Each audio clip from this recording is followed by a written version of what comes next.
the man behind the hustle and grind. This is pride, courage, determination, and perseverance. Welcome to No Luck's Given. And we are live. Welcome back to the podcast, No Luck's Given. Hey, I am your co-host, Dana Keith. And I'm your host, host and co-host, Dana Keith. Hey, and I'm Chef Brother Luck. Chef Brother Luck in the building. Welcome back. I'm excited for this podcast because we were talking earlier, and it's such an important thing that a lot of people, maybe they don't understand, but it's a great conversation to have, I think, for me personally. And then we also want to give them an update of what's going on in the studio. And we're just back for another episode of No Luck's Given. How you feeling today, brother? Man, I'm feeling good. I think it's important to talk about this subject because we had a really cool experience this morning with one of our soldiers that came in, and he got a really cool lesson and something that most people don't think about. So, when you're trying to get on television, when you're trying to grow a brand, or even start your business for that matter. Right? I think this is something that most people don't think about, is the power of connecting to the audience through the camera. Yeah, or even I think, what I always say, because my business is telling stories through we tell your story, but the power of your story. Mm-hmm. And I think that if you translate that through film, or if you can learn to translate that through film, it's so powerful. It's such a useful tool. And obviously with you having your platform, you do that very well. But I think that's something that we can talk about because the young gentleman, that was his first time being on camera like that. Yeah. And, he gets that experience. Yeah, so, one of the things is this young chef who's in the United States Army military. He's getting ready to compete on a national platform. Yeah. And that's huge. But one of the things that's most important about competing on that platform is confidence. Yeah. And I sat in a tasting where he cooked for myself and a couple of his command, and he had to describe his food. And you could tell he was uncomfortable. Yeah. You could feel it, right? It was the food is like this. Yes. It was just, kind of low tone. Right. What I wanted to do was kind of, because he's spending the next 2 weeks with me, I wanted to kind of change his thought process about presenting himself. Right? That's powerful. Yep. Because that goes so much further than just cooking and describing food. Man, this is leadership, right?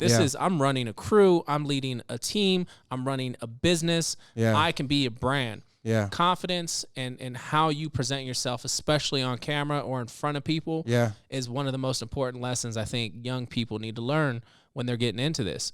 So we put him on the spot. We put him on KOAA News today. Right on the news channel. He's going to be on the news tomorrow. 0 to 100 real quick. Yes. But I like the idea that, when a lot of these chefs come in and they have that opportunity to cook for the higher ups, like even just speaking up. Like speaking up is such a tip with having the command or the attention of the room. Mm-hmm. So speaking up is a form of confidence, and a lot of people don't have just that much, just that little niche that they can put into their their tool belt in terms of speaking. Speak up, demand, speak clearly, and be able to craft your story. Yeah, and I love the childhood lessons of look someone in the eye. Oh, that's good. Right? Speak up when you talk. Yeah. Shake their hand firmly. Like those lessons, I almost feel like are getting lost in this disconnect of social media and humanity, right? Yeah. So I love the fact that this young soldier gets the opportunity to present himself in front of a very large audience. I mean, you're talking the Colorado Springs market. That's probably 600,000, I think all his soldier buddies are going to be, right there. Yeah. They're all here in town. I'm sure everybody's going to catch wind of that. Yeah, but it was one of the things that I can teach him how to work the line. I can teach him how to think on his feet. I can give him tips and tricks on how to better present his food and how to better work while he's competing, right? I've done tons of competitions, but I think there's so much more to it because when a judge walks by you in that type of setting, in that type of conversation or competition, that's crazy. They can feel it, right? Yeah. I can feel the energy that you're exuding. From the confidence, if you're not confident, one way or the other. And that's one of those moments where it's like, stop, look up. Yeah. Smile at them. Talk to them. Right. Be proud. Be proud. Yeah. Right. Have Speak that up. confidence. That confidence is so important. So what kind of led that discussion was we were talking about cooking on television. Mm-hmm. And I made the comment that cooking on television for me was never the work. Right. That wasn't the hard part. That wasn't the hard part. To play. Right. On Chopped, on Beat Bobby Flay, on Top Chef. That's like, what do they say? It's your back pocket. You got it in your back pocket. I'm natural on that part. I'm going to cook. I know what I'm doing. I'm going to run around. I'm going to be entertaining. That's just good TV. That's good entertainment. Yeah. What a lot of the young chefs, just a lot of chefs in general, what they miss while they're on these TV shows, right? Because everyone gets the opportunity to do a TV show nowadays. Right. They miss that the right power here, of the camera. This is the work, right? Yes. When you get in the interview room and you get that camera on you, right? Yeah. Yep. You got to make that eye contact. You got to express ththose facial features. You got to work them a little bit. Yeah. Give some emotion. Get into right? it. Tell the story. Use your hands. Right. Your body. Everything is so important when you're in the room and you're interviewing, because that's your opportunity to connect the story.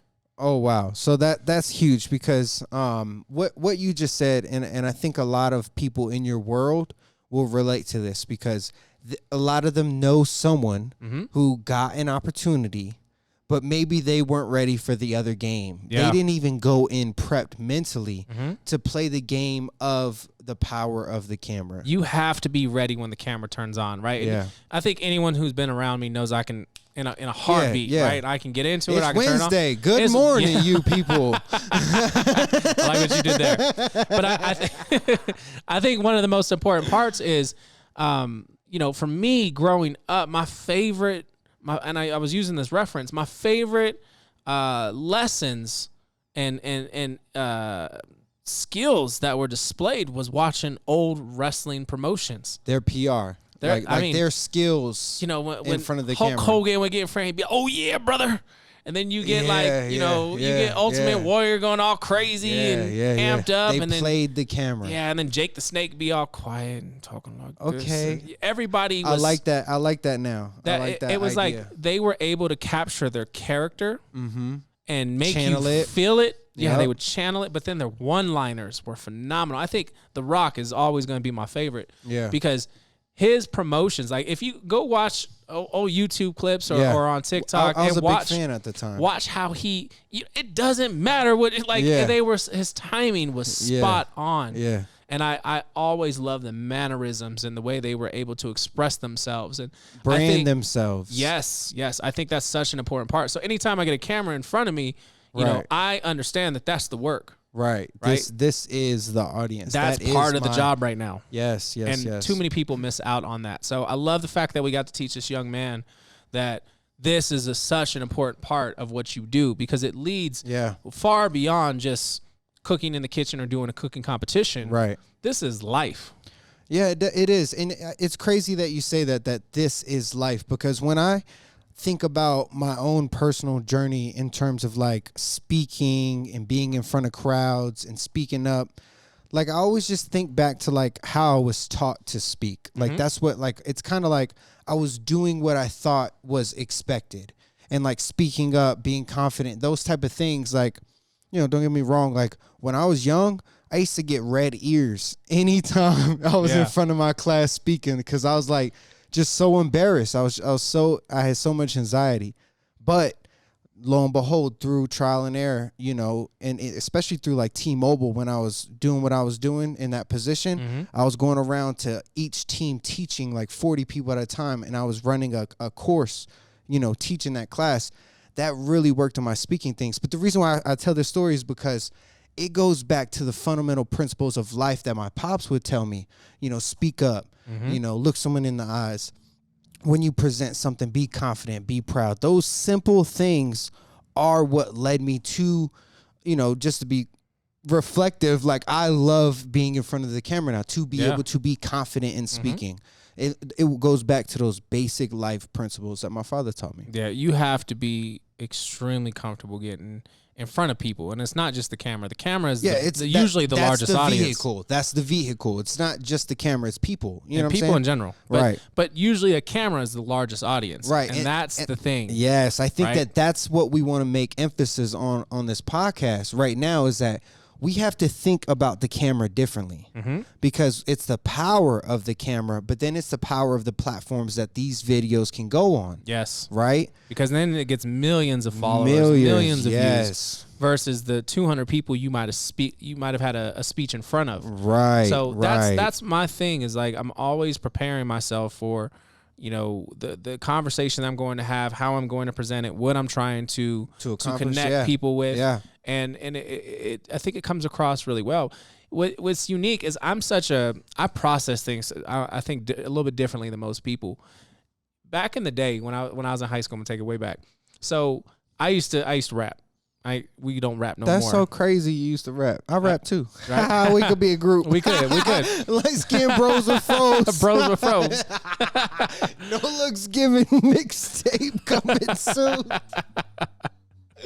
All right, keep going. I'm sorry. I didn't know that about you, but anyways. Faded and braided. All right. So I used to rap, and I used to love to freestyle. Me too. And I loved the art of freestyling, but not freestyling something you wrote. Right. Just but truly rapping creative, off the top of your head. Yes, that's my favorite. And I hung around with so many different rappers that were so gifted. Yeah. The one thing that I used to always process was every time somebody would freestyle and they would use or they would use some type of like consistent profanity word. Yeah. They were thinking at that time of their next verse. Yeah. So the stumble was always apparent. Yeah. I always translated that thought and that memory to speaking live. Can you have a fluid thought without having the ums and the I means and the stumbles? Wow. Right? So getting past that part to where you can articulate what you want to say, but then not have the stumbles is so important in the wordplay. Yes. Because it does work. It's a craftsmanship. I mean, when you get onto a microphone, you get in front of a camera, you get in front of a group, you have to lead a team. Right. You have to come across with confidence. Yeah. But you also can't stumble. Wow. That's the more powerful speakers don't stumble as much. No, it's very well thought out, and I love to watch great speakers that, someone like Eric Thomas. Yeah. He gets into it. He gets so much emotion going, but it's natural. Yeah. That none of that's rehearsed. He's just coming off the top. Yeah. And it's very fluid. So, I love watching motivational speakers, but I always translate it back to rapping and freestyling and hip hop and the culture we grew up in. Right. But people were thinking, I always caught that. I was like, oh, your performance was kind of because you weren't able to get rid of that. Right. I can see your thoughts. Yeah. You didn't master that. That was the buffering. That's the buffer. The 3 dots. When you were saying that initially, like I was thinking like the was like something that you could appreciate in the craft, but then like you flipped it and like, the is actually showing the imperfection that, if you could fix that, like you're another level. Your like brain's not moving fast enough. You just got higher. One of my favorite speakers is Jordan Peterson. I don't know if you've heard about him, but he's a great author, great speaker, psychologist, whatever. But he really he has a way of like structuring his sentences, just like he really thinks about it. And like when he spits it out, like the reason why I say this is because like the way you can craft something is a skill. Yeah. And like being in front of a camera, being able to speak, like these are skills. And to bring it back to our topic, whether you are a small business entrepreneur, or a chef or up and coming, chef wanting to do like the talent shows, like this skill is translatable between every craft or niche or talent. Like, speaking is so powerful. Go ahead. And the best part is when you get around people who can keep up. Yeah. And can exude that same energy. Yep. And you got to like step your game up. Yep. Like that was one of my favorite parts about being on Top Chef was these were all very good personalities that were casted. Right. This group of chefs was collected based on their personalities, based on their experience, but mainly personalities because they got to mesh, they got to interact. I loved the inner competition. I don't know if you watch the show, you might see it, but I love the inner competition, which is I'm gonna try to get the camera to constantly pan on me. Yeah. To pay attention to what I'm saying. Yeah. So I get the camera time. Yeah. I mean, it was one of the best competitions of like somebody be trying to tell a story and you'd be like, no, but what really happened is so you could get the camera to come to you. Yeah. And then you get more airtime. So it's such a game within the game. It is a game within a game. Speak about the game within the game in terms of your business. Like obviously like when the camera turns on, you're able to deliver. But speak about the importance of it because, not just Top Chef is, your appearances. You're on I almost cursed. You're on a dang bus right now. Mm-hmm. You're everywhere in terms of like marketing. But speak about that in terms of your business and like why you believe it's so powerful. Well, one of the key pieces is at some point you have to get to the realization that there is no turnoff. Mm-hmm. You have to be you. Yeah. Right. And I'm at a point now in my life where I'm me regardless. Like if we're at the house or we're kicking it up here in the studio doing stuff or we're in the restaurant and I'm leading, either way, I'm going to be articulate. Yeah. I'm going to be very confident. I'm going to make sure that you feel my energy, but at the same time, it's supportive and it comes from a good place. Mm. And if you mess with it, you mess with it. If not, I'm okay with that. Yeah. I'm being me. Yeah. Before, I used to have this mindset that you were on stage as soon as you pulled up into the vicinity of your job, right? You're on stage, right? Yeah. So I would intentionally turn my music down, roll my windows up, right? Kind of clean it up in my head. And then I would get out with a walk. And walk into the building. Yeah, a different walk. A different walk. Yeah, right? I was gonna say spray the cologne. Yeah. Go ahead. But you had to change a mindset because you were now on stage. Yeah. And you were on stage the whole time you were at work. Right. And then I call it corporate Dana. And it can't, for the longest time there was Brother Luck, there's Chef Brother Luck. That was two different people for a long time. Like I'm finally comfortable with me.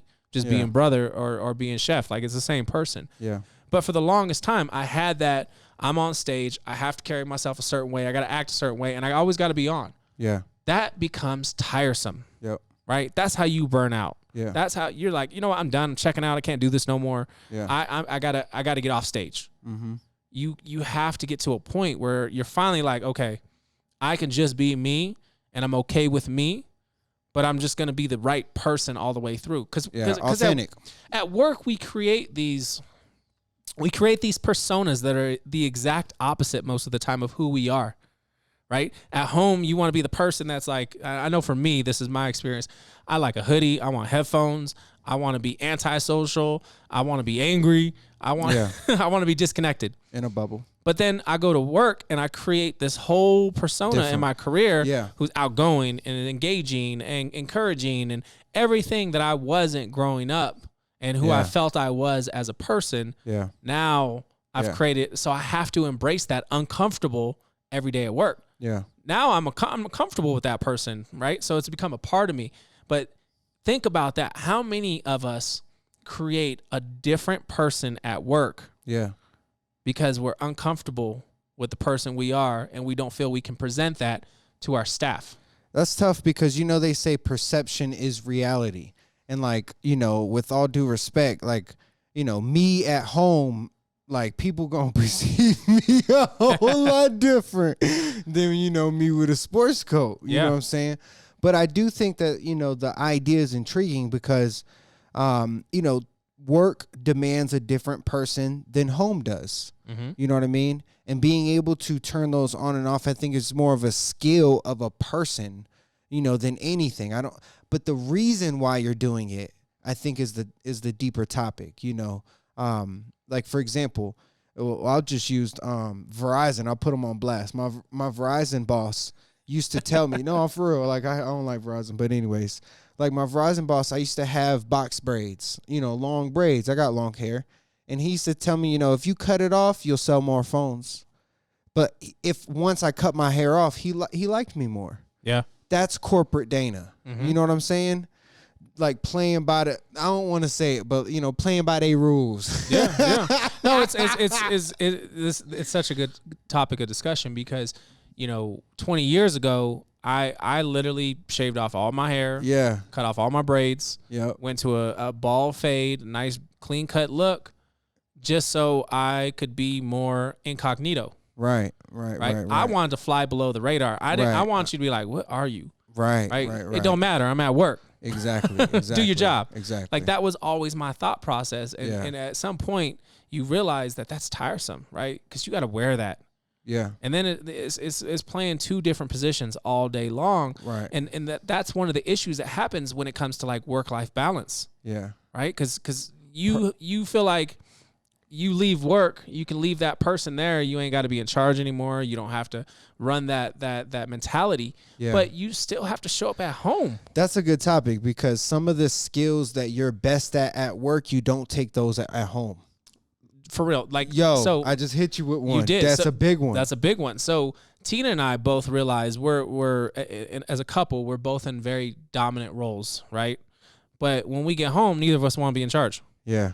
So we have to like be aware of that. Like, hey, I know you want to check out and I want to check out too, but somebody's got to walk the dog. Somebody's got to do the dishes. Somebody's got to, make a decision. Yep. And it's forced me, like, I think her and I having that conversation, it forced me to realize like, I give all this effort at work. I need to do that at home too. Right. So I can't go 100%. I can't go 100% at work and then come home and do 10. Yes. You know what I mean? Yeah. So you got to balance that out. That work-life balance isn't working on one until the other suffers. Yeah. This is bigger than the conversation where we started because, as a person, you want to be great all the time. But there are some situations where, other skills will shine. You have other responsibilities. But I think it's, at least intriguing to me that, we work at a place where we spend most of our time and we exert our skills to help, let's say, random customers. You know what I'm saying? Then we go home and we don't exert that same energy to just clean your own table. You would have cleaned it if someone else's table at work, in 5 seconds. You would have just did it. But then at home, it's different. What is that? Like, I think it's a relief. It's a checkout. It's the expectation isn't on me anymore. Yeah. I don't have to perform because I'm not getting paid. I'm not on the clock. Right. You need that checkout. What we miss, at least in my opinion, what we miss is the opportunity to schedule that time for yourself. You have to schedule your personal life just like you schedule your work life. Right. Right. You got to schedule downtime. You got to schedule gym time. You got to schedule all the way through, not just with work. Right? We're so good with our calendars at work. But not good when we're at home. And think about this. Like your entire elementary, everything, high school, junior high, college, everything's on a schedule. Right. The bell rings at 7:05. Yep. First period ends at 10 o'clock. Yeah. And your whole life is and as soon as you get out, you're like, man, screw that schedule. That's like the college thing. You're like, I'm good. I don't need that schedule no more. And then you realize how important that schedule was. Yeah, how much of life runs on the schedule. You were able to accomplish so much more because your time was managed. Yeah. I like this. I like this a lot. Time management is everything. I know we started on like camera, working the camera, but that comes back down to it. We're managing time. Yeah. How much of your time do you exert and how much do you waste? Yeah. And you have to question that. There's certain things where it's like, I'll realize, oh man, I've been wasting so much time on social media. I need to delete those notifications. I need to delete it off my phone right now just so I can get some time back. Yeah. I think because we started on the topic of the different perspectives on camera and off camera. Mm-hmm. So it's still on topic. It's just a stretch of it. Yeah. And which is intriguing to me, especially like with the home life, work life balance. And that responsibility to schedule that time in because, I'll be so fast to just lay on the bed and kind of wing it. Yeah. You know what I mean? And you got things if you were on a schedule, and this is a funny thing because Jordan Peterson says this, like when you make your schedule, make it the things that you want to do because when you do it, it shouldn't be like, penalty or time out to fucking work out. You know what I mean? Absolutely. Something simple like that. So let me ask you a question, bring it back to the cameras and, the perspectives and personas, I think is kind of the correct word there. Back to the Top Chef. Speak about how you were able to, or even not necessarily able to, but your mindset of working the camera while you were there? Whether it be the first time, second time, speak about those differences and tell us a story there. Well, one of the things that I looked at when I knew I was going to go on Top Chef, one of the things that I looked at was they have this cookbook, the Top Chef cookbook, and it has season 1 through 8 in it, and every season has a page dedicated to the cast. Mm-hmm. And I paid attention to that. I looked at the cast and I was like, how many of those people are memorable, right? And it was a very small percentage. When you're talking 15 to 20 chefs, you might remember 5. That's true. That's true. And that was something that I knew going into that show that I had to be extremely aware of. Yeah. That you don't know how much time you're going to get on the show, right? I got kicked off at week 6 each time. Right. That's just my unlucky week. Yeah. But I 6 knew is a bad number. right?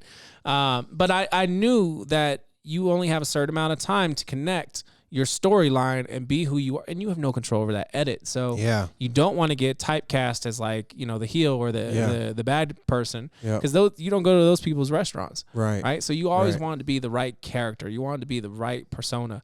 So it was kind of funny. I actually looked at a good buddy of mine, Shaggy McGee. He did this caricature of me, and it said, "Don't be scared." And it was, if you ever check out Chef Life Comic, make sure you check out Chef Life Comic. He's hilarious. He tells the best stories in these comic strips. But he did this character of me that said, "Don't be scared," and it had me standing with a cleaver and my tattoos. And I've seen this. It's in your office. I love that cartoon because it truly made me think about the kind of person I wanted to be viewed as on the show. So you're even more cautious about what you say, how you act, how you interact, how you carry yourself. Yeah. Right. And then you have to be even more cautious about what you say because you're mic'd up. Right. There's a mic on you 15 hours a day. Right. And they record everything. And you don't know what they're pulling. And yes, you have to be thinking about that kind of stuff. You're like, oh, the mic's hot. Mic's hot. Yeah. So it's crazy when you think about those types of pieces because they really play into it. But I was so aware of how I was going to stand out against. And the crazy part is our season 15 in Colorado, that first season I was in, there was so many big personas and so many big personalities. And big names. When you look at that cast, it's crazy when you look at that cast. Yeah. That cast has so many accomplished chefs, has so many verified chefs, has so many chefs that are, James Beard award winning. Right. It's crazy. The caliber of that season specifically. And the one thing that I realized that was unique about that season was we were probably one of the first seasons where everybody had television experience. Before. Everybody had been on a Beat Bobby Flay. Everybody had been on a Chopped. Everybody had done those TV shows. So we were so seasoned in front of the camera. Yep. And it made an interesting cast in terms of that battle. We were very professiontional. And that's why you don't have a lot of the drama in our season. There's a little bit, but there's not much because we were all very aware. Yeah. And up until that show had always been a lot of reality TV. Yeah. You didn't know what you're going to get. But you guys had already had that PR experience. So cool. Let me take a step back. What did you learn from the Beat Bobby Flays or the Chopped to get you into the Top Chef in terms of the power of the camera or working the camera? There's an old Chris Rock skit where he talks about double-sided comments, right? Compliments, where it's like oh, you speak so well. You're so well spoken. You're surprised I don't speak English. And I always thought about that skit because I would sit in these interviews with these producers on Chopped and on Beat Bobby Flay, and every time Tino, she'll totally double-sided compliment. That's deep. I used to always joke because every time they'd be like, "You speak so well. You're so well spoken, Brother Luck," and I was like, I mean, you think I didn't go to school? Right. I can't. I don't know my ABCs. Right. Right. So, they were never being. It wasn't. That was not what they were doing. They were just giving me compliments on how I was able to connect to a camera and work my wordplay and rephrase my statements, and everything was intentional. But I used to always laugh because all I could think about was that Chris Rock skit where he's like, "You speak so well. Yeah. You're so well spoken." Yeah. So, that's one of the things that I walked away with that show. And then watching the show and watching how I Which one? All of them.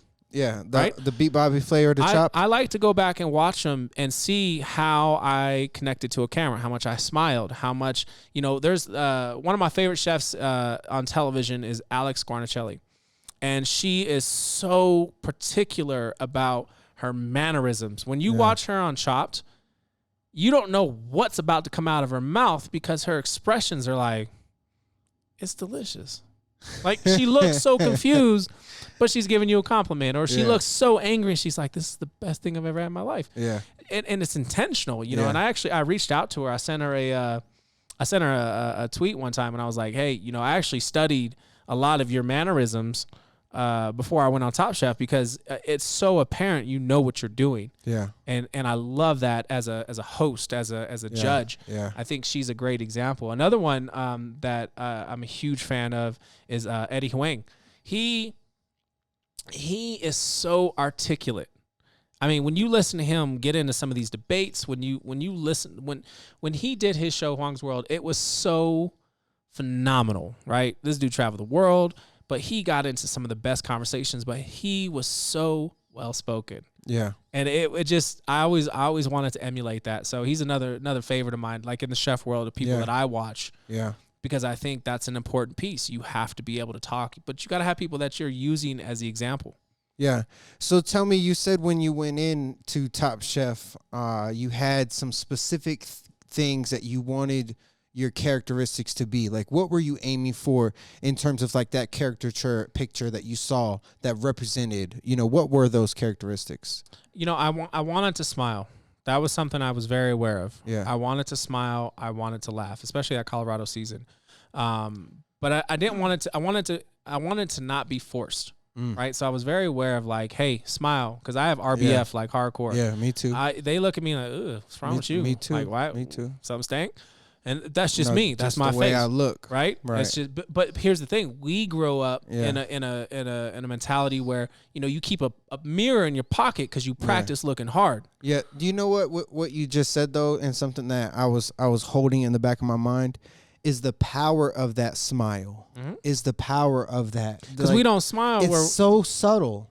It's so subtle, but so powerful. Absolutely. It's so powerful. I was very aware you had to smile. Brother smile. Smile. Like that was constantly in my head. Yeah. I could hear T saying it.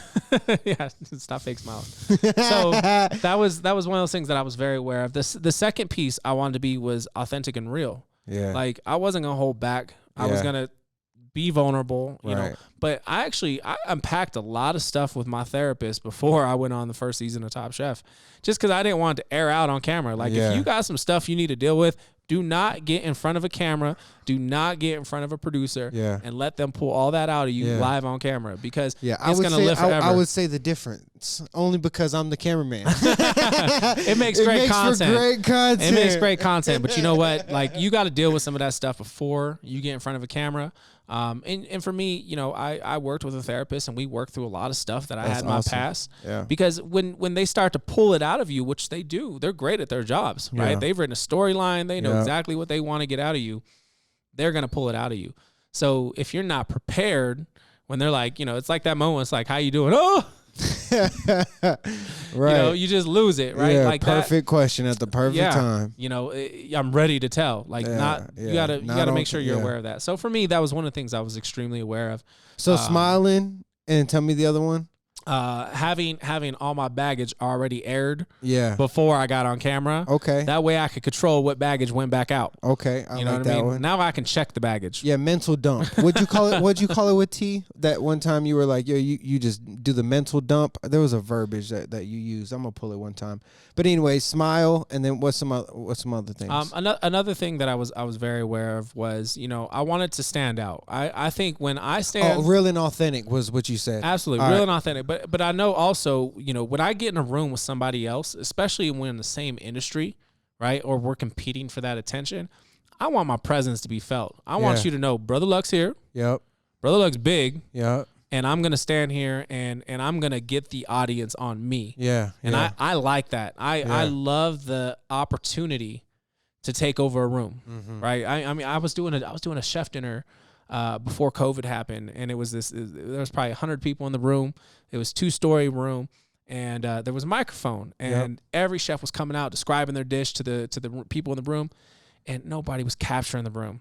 So I walked off. I was like, "You guys plate this up. You got it. Cool. Here's my dish."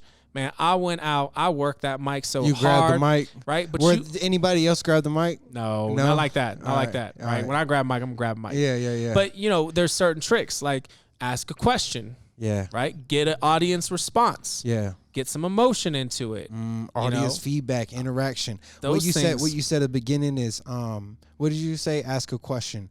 And I always get from the best speakers, they solve a problem. Yes. They solve a problem and they talk it through with you are the best ones. Absolutely. Yeah. And I think that's an amazing ability, is to interact with the people. But then I didn't stop there. Once I was done with the mic, I gave the mic back.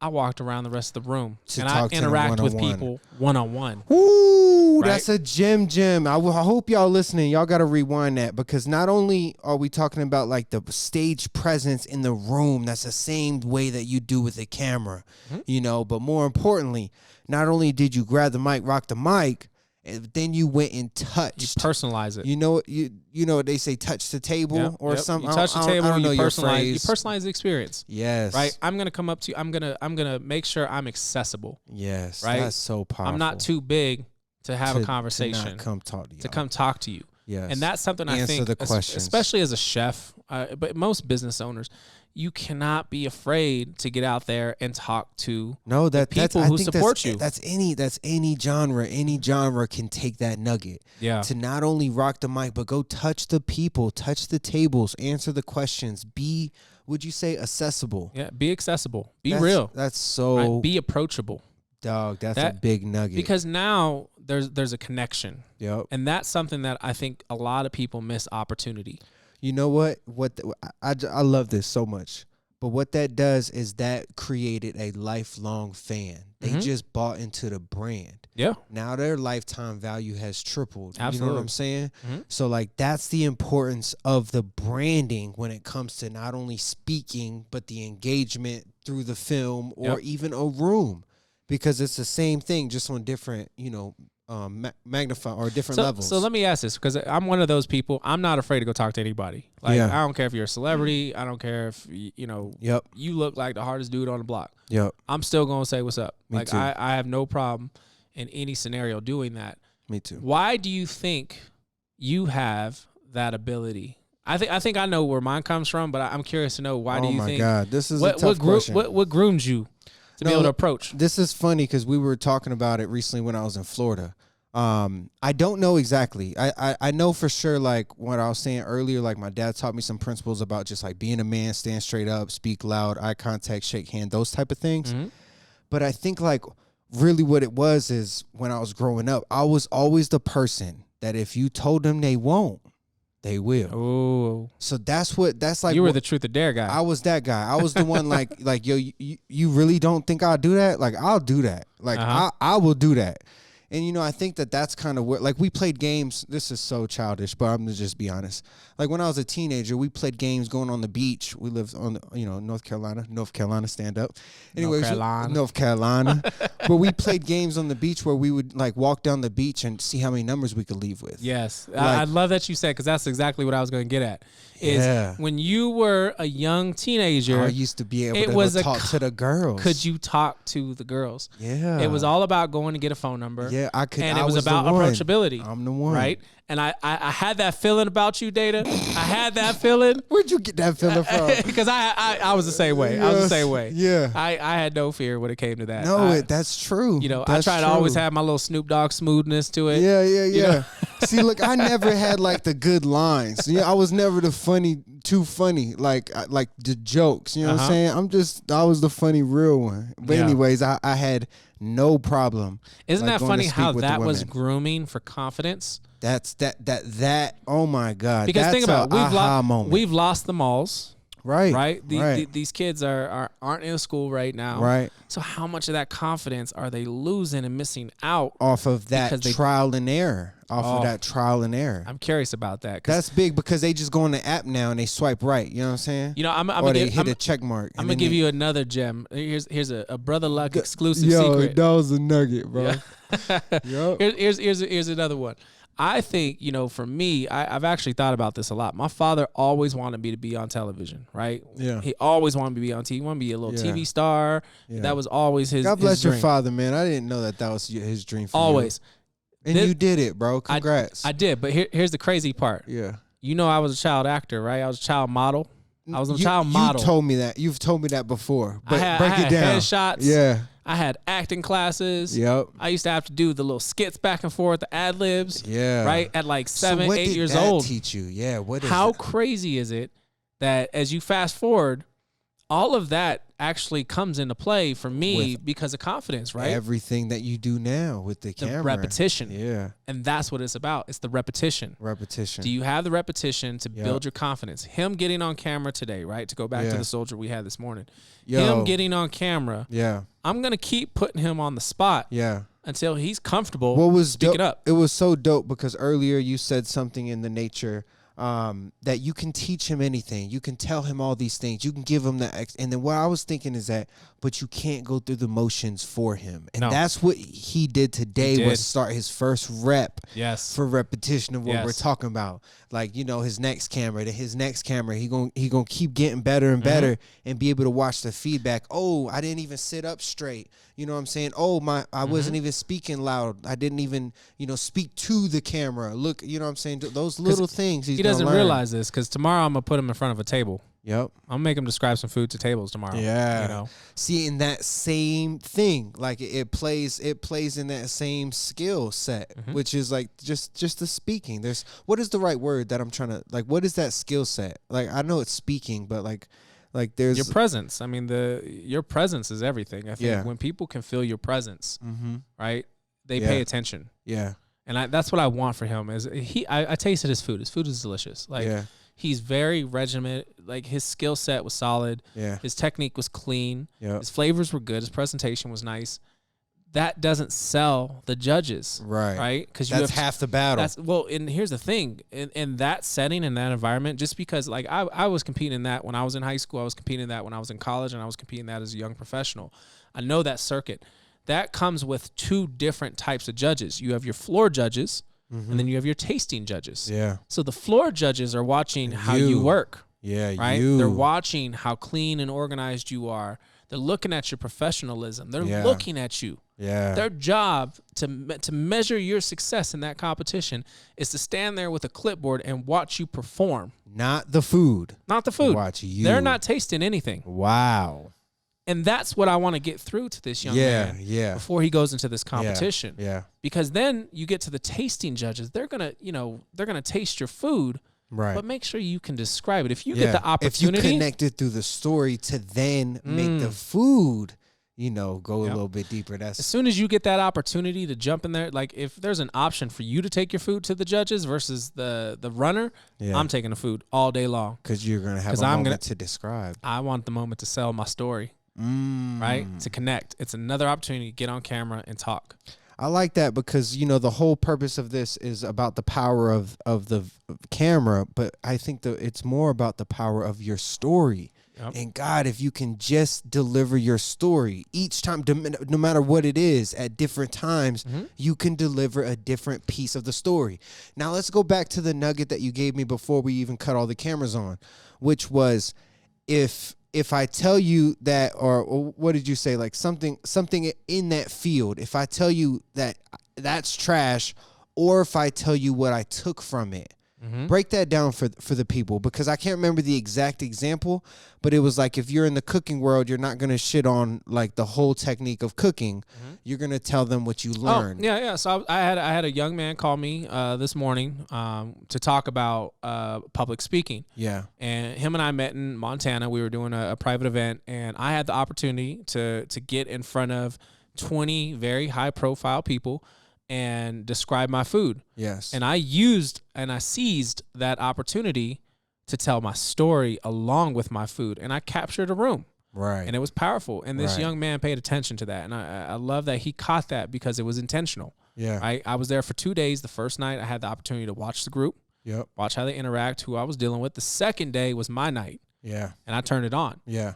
But he called me and he said, hey, I'm speaking in front of a group of lawyers, and I'm going to be talking about diversity and the culture and my art. And, you know, I saw how well you presented in front of that group in Montana. Any advice that you have? Yeah. And one of the things that we talked about was, for one, know your audience. Yeah. Right? Who are you talking to? Know the audience. Yeah. The second part is, what are you trying to accomplish? So if you know what your goal is, you know what your intention is. Yeah. What are you trying to accomplish with the speech? With the speech. Yeah. What do you want them to leave with? What's the walk away? Right. What's the call to action? Yeah. Yeah. So if you know what that is, now you got a pathway to just build the directions. Yeah. You got a highway to walk on, drive on. Yes. Yep. So now you can start to use your story. So when we were talking, he was like, you know, I want to talk about like the legal system and minorities and, you know, my experience. And I'm like, well, you know, don't go in there and just like, hey, I had this experience with the law and like, here's what it did. Talk about what you walked away from because of that experience. That resonates much more. Powerful. That resonates way more because now you're making it personal about what you learned and why you're doing what you're doing to help someone else. Yeah. And hopefully prevent what you had to go through. Yep. But the whole point is you're connecting your story, your art to your group by telling them what became of the experience. Yeah. It's so valuable that's what you want them to take away. You know what I mean? And to be able to package that.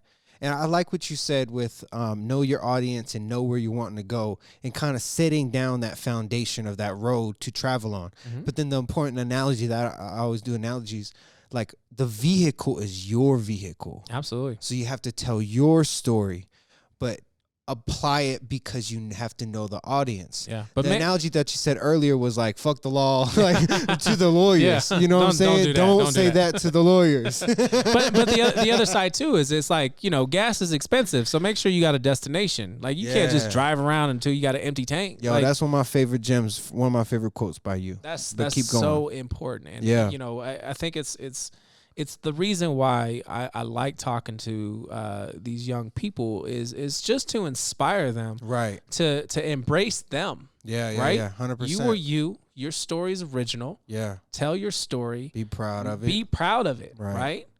Confront it and be proud of it and share it. Right. Share your story. Share your story. Share your story because people will connect to your story and they will find hope. And they will find inspiration. They will be motivated. Right. They will persevere over something that's horrible to them or something they're struggling with because you are brave enough. Shared your story and you were brave enough. That's so powerful, man. I love that. That's and I just said it, but that's one of my favorite things that I always hold dear to my heart is share your story. Like, you know, when I share my story all the time, but there are some things I hold back that I'll be like, yo, I need to share that. I need to share that. And you know what? When you first told me that, when we first started this podcast, it took me a very long time to write out some of the things that I've been holding on to and like to actually go through that process to address it. You know what I'm saying? To actually heal. Yeah.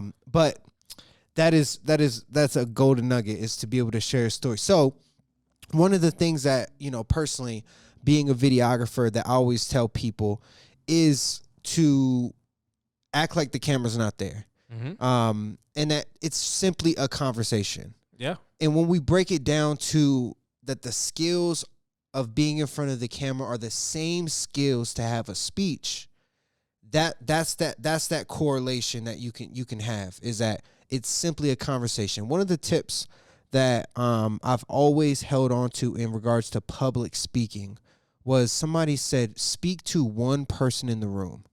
Like you're going to, if you're speaking to 1,000 people or, you know, 5 people, generally speaking, if you have a microphone, you're going to speak the same way. Mm-hmm. So really speak and direct it to one person, you know, to start, obviously, you know what I'm saying? What was a tip? What kind of tip would you have, you know, for our people? I always try to give our people something to take away from each podcast. what tip would you have? My tip would be is just speak to one person. I normally let you go first, and then I'll do the second tip. We're switching it up. Yeah, we switching it up. But that was my tip. What tip would you give somebody in regards to speaking and dealing with, the fear of the camera? Because, a lot of people are fearful of the camera, whether it be their appearance, the way they sound, all of these things that they deal with. What would you give them? I love speaking in front of a camera, public speaking to large audiences. Obviously, once the pandemic is truly over, I can't wait to get back onto that circuit because it is so rewarding, especially the aftermath where it's like, people come up to you and they're like, thank you so much for sharing that. If there's anything that I would say that I would encourage you is be prepared. You need to truly write out your bullet points. Yeah. In addition to your speech, if you're giving that speech, but the bullet points, I always have bullet points on my podium when I speak, right? And the reason I do is because sometimes you stray, and that helps you get back. Come back to your bullets. To what you're saying, right? So I was sharing a story earlier about Roddy Piper and how he carried this notebook of just one-liners. He'd wake up in the middle of the night and be like, oh, that's a gem. And he'd write it down. Really? So anytime he got in front of a camera, he hit you with a one-liner. Keep be that prepared. Be prepared. Yeah, I like you need that. to be prepared. I like that. Have your one-liners ready because you never know when opportunity is going to present itself. Right. And you got to knock that door down. Right. Kick that door down, start running. Yeah. But make sure you're ready. You got to be prepared. I love it. There was Jordan Peterson talks about this, that if you have an hour-long speech, you need like an hour and a half longer content so that you're so well diverse within the content that those ums and likes don't come up because you're hammering your points. You're so deep in it. You're passionate about it. So knowing what you're trying to say, what I'm saying, is a very good tip. I love that a lot. And sometimes, you gotta laugh at yourself, right? I think that's an important piece. Most people don't. When you're in front of a group and you're getting ready to like, go on stage. I always joke because one of my favorite shows is Entourage. And there was a scene where every time one of the characters would get ready to audition for a role, he would turn around and be like, Aruga. And I used to crack up because it was just like he was hyping himself up. Right? So one of the things I always do just to, jack around, I'll roar. I'll get in my car and I'm looking in the mirror and I'm I pictured the lion from Wizard of Oz. You gotta make yourself laugh because you know what? You gotta let those nerves. I gotta dub that. Yeah. That's so good. Just let it go. Roar in the mirror. Give yourself an Aruga. Whatever you have to do to drop down all of those tension feelings in your face. You gotta let those go. That way you can have a great speech. That way you can talk it up and connect to the audience. Man, that just made me think about because I've had one speech in specific that like comes to my memory. That I've actually done in front of like a crowd of like 70 people besides like the T-Mobile stuff, right? And one of my favorite parts of that speech is where I tell a story about going to buy a $200 camera. It was a piece of shit, and I should have just used my phone. And when everybody just busted out laughing, like that gave me such a like a breath, like I breathed, and I was like, whoo. I'm glad that helped. You know what I'm saying? Yeah. So that brings me back to my next topic as we wrap this up, because the power of your phone, man. I think that we have to talk about that because we can talk about the camera. I did the same exact thing, right? I should have just used my phone, but instead I go buy a $200 camera and drop it in the flour in the middle of the cooking class. Cooking class. I have footage of that. I do have footage of that. Got one use out of it. But it is something that's a lot of people, even if they pull up their camera on their phone, they have that anxiety the same way. You know what I mean? And I just want to end on this because we're talking about the power of your story and the power of the camera and the way that you can utilize these things. And you have something in your pocket that is so powerful that you can utilize. I think we're overlooking something here in terms of. No, that's a great point because, I do this all the time. Now, here's the first part. Everyone hates the sound of their own voice. It's not just you. It's not you. Right? It's me too. Everyone critiques how they look on camera. Yep. It's not just you. Yep. So me too. Me too. So that's the first part of it. You have to understand that everyone feels that way. So once you get past that point, right, now get on your camera and record yourself and watch it. Yes. Watch it, right? Yes. How do you make eye contact with the camera? That's your playback of Beat Bobby Flays and the Top Chefs. That's your playback reel. Yeah, watch it, and you can learn a lot. Because you'll start to learn. That's a great tip. Certain ways that you turn your head, certain ways that you can tilt. So you'll see those things. You'll be like, oh, that's a good angle. Right. Okay, I need to focus more on that. Right. When I'm doing, like, don't be afraid of that, because it's just practice, and it's just you. Right. In the cloud, and the millions and millions of people that have access to the cloud. All them bots and Apple people who be looking through your stuff. Anyways. But you can use it to practice and literally watch it back in real time and learn so much. And I think that if you did it every day, if this is something that you struggle with, if somebody actually is struggling with this, I want you to do it for 30 days. Oh, yeah. And after you do it for 30 days, you got to hit me and brother up and let us know. Man, I'd love to watch it. Like, I would love to not only watch like the progress of it, but at the end of 30 days, you got to throw us like a pitch or something. Yes. To give us something to show you how, or show us, or even show the world for that matter, because you don't know who the hell will watch it at that point. And here's the biggest part. At the end of the day, you are authentically you. You. There ain't nobody else. You said that. There's nobody else that's you, right? So embrace that. Sell that. Talk about that. Celebrate that. Share that. That's you. Right. Be you. I'm brother. There's only one Brother Luck here. Right. And that's all you're gonna get every time you get me. Yeah. And that's the difference, is that once you become comfortable with who you are, it will come across to every person that you interact with, to every team that you lead, to every camera that you get behind. So deep. Right. You have to get comfortable with you, because there's only one you. Don't be ashamed of you. You're authentically you. I love that. You know what? This is just something that I was just thinking about as you were saying that, is that you are not your story. Mm-hmm. You know what I'm saying?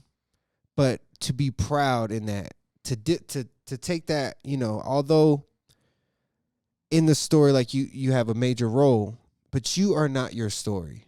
Yeah. There's something there that I think that people also need to know, My story is always going to be a part of who I am. Yeah. But it's not who I have to be. That's what I want people to know. Right there. Like, that's what I want you to know. I get to choose today. I get to choose tomorrow. I get to choose how I present myself. Yes. I don't have to wear it on my sleeve. Right. Right? Right. It was the past. Right. Some things I like to still show. Some things I still like to carry. Correct. But a lot of it, I've let it go. Right? I'm good right now. Guess what? We're going to play golf. Yeah. We left the basketball court. We're playing golf now. Right. I'm okay with that transition. Right. I'm good with the today and the tomorrow. I'm not focusing on the rearview mirror. That's powerful, man. I hope y'all catch that gem. There's so much power in that simple nugget right there. Because even for like, I think about, personally, or even like my close people in my close circle, they're embarrassed of either their story or the way they look on camera, so they would never do it. Mm-hmm. They would never do it. And I wish they understood how many people they would impact. And I'm even speaking to myself when these things like come full circle. But like, you got to get past that. You are not your story, but your story is definitely powerful enough to impact others in a positive way. You know what I'm saying? That's why you got to unpack it, because you know what? When you have a lot of trust issues, it's hard to be vulnerable. It is. It right? is. And the camera makes it like super, like, It's amplified, especially when it's on camera. But you have to deal with whatever you got going on. Yep. Embrace that first part, because then once you get past that, man, when you share that light's so bright. Ooh, I love it. I love it. I love the way that feels. When you say that, I get good vibes, good energy. All right, man, what you got? You going to recap? You want to wrap this up, man? We're kind of coming close to our hour, we already decided we're not doing any rapping. Oh. That's the past. We're not going to live on the past. No, but you know what? I appreciate everybody rocking with us. Kick a freestyle, brother. Kick a freestyle. Nope, it's not happening. Hey, you get me. I'll get you a freestyle one day. But you know what? I love the fact that we have this platform. No Luck's Given. Make sure to subscribe. This thing is starting to circulate. It's really cool.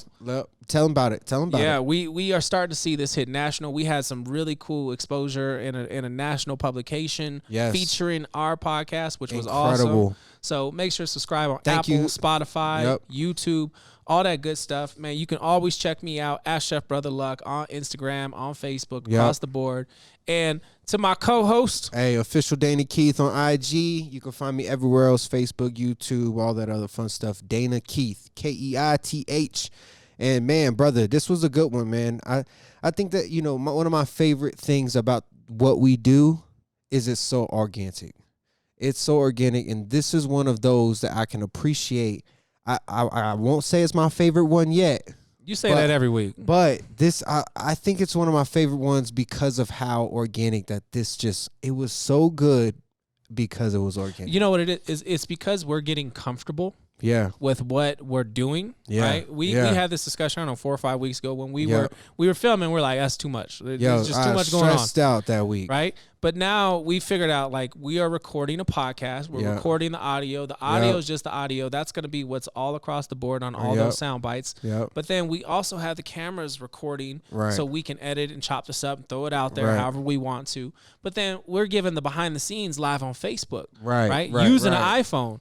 So this is kind of you see that? I see what you did there. But it's so cool because we're starting to figure out every week what we want to do, what we want to say is natural, good conversation. We have great conversations all week while we're up here working. I learned so much, bro, speaking to you, and that is one of my favorite things that the world gets to. I almost cursed again, but the world gets to have that insider view of. God, these nuggets, they're so valuable to me. We have some great conversations. So I love the fact that we could share this. Yep. Brother Luck, Dana Keith, no Luck's Giving, baby. We out. The man behind the hustle and grind. This is pride, courage, determination, and perseverance. Welcome to No Luck's Giving.